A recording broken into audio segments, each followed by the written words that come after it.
we need the Independent People's Commission under the Senate Bill 1215 proposed by, I think it was Senator Tito Soto.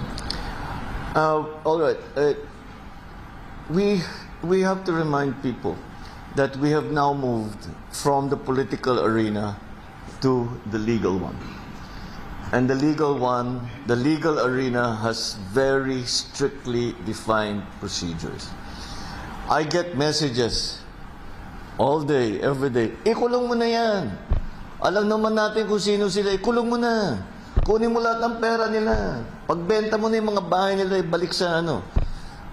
What would then I be accused of if we did that? Secondly, if basta-basta lang tayo nagsasabi hindi maganda ebidensya, basta kasuhan mo na. Kung nanalo, kung maakwit, dahil hindi maganda ang pagkahanda ng kaso, technicality. Nagka-technicality. Can you imagine these people who have stolen billions from the government and from the people, nakawala dahil hindi maganda ang pagka-handle ng ebidensya? That would be much worse result. So, due process must be observed. We must make sure na alam naman talaga natin kung sino sila. Kaya tiyakin natin na makukulong talaga sila. At ang kanilang mga ninakaw ay ibalik sa gobyerno, ibalik sa tao.